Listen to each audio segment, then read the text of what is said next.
Bonsoir, ravi de vous retrouver encore sur l'Ergui TV. Mesdames et messieurs, aujourd'hui on va parler de la Coupe d'Afrique des Nations 2025.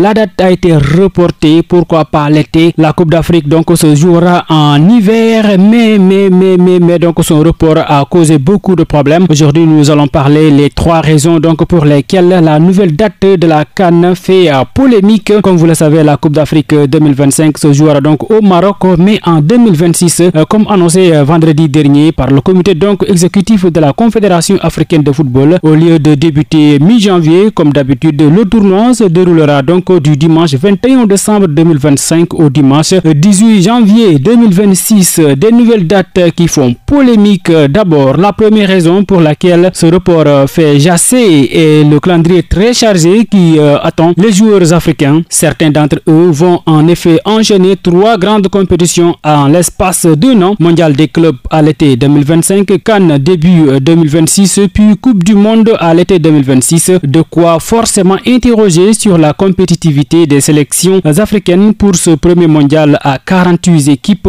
ainsi que sur l'état physique des joueurs. Ce point représente d'ailleurs la deuxième raison pour laquelle les nouvelles dates de la CAN font polémique. Le nouveau format de la Ligue des champions de l'UEFA prévoit donc des matchs importants les 2 dernières journées de la phase de groupe programmée fin janvier au retour de la CAN, ce qui signifie que les joueurs qui participeront à cette Coupe d'Afrique des Nations n'auront pas de coupure pendant la saison. Troisièmement, ces dates font aussi polémique parce que cette nouvelle édition au pays des Lions de l'Atlas tombe en plein pendant donc les fêtes de fin d'année, Noël pour les chrétiens et Nouvel An, éloignant donc les joueurs de leur famille pour ces moments importants. Il faut respecter la CAN et bien sûr le mondial des clubs de la FIFA ainsi que la nouvelle formule de la Ligue des champions de l'UEFA semble ainsi avoir la priorité sur la CAN qui n'est pas respectée une fois de plus, comme le déplorent plusieurs voix. En effet, la CAF a dû se plier aux exigences de la FIFA et de l'UEFA en optant pour ces dates qui n'arrangent finalement que ces 2 instances, l'une pour le mondial des clubs et l'autre parce que la Coupe d'Afrique des Nations tombe pendant la trêve hivernale de la Ligue des champions. Cette impression d'être la dernière roue du carrosse fait forcément jasser dans toute l'Afrique et au-delà, même si les clubs européens ayant dans leurs effectifs des footballeurs africains susceptibles de jouer la CAN sont quelque part lésés eux aussi. Voilà, vous connaissez maintenant les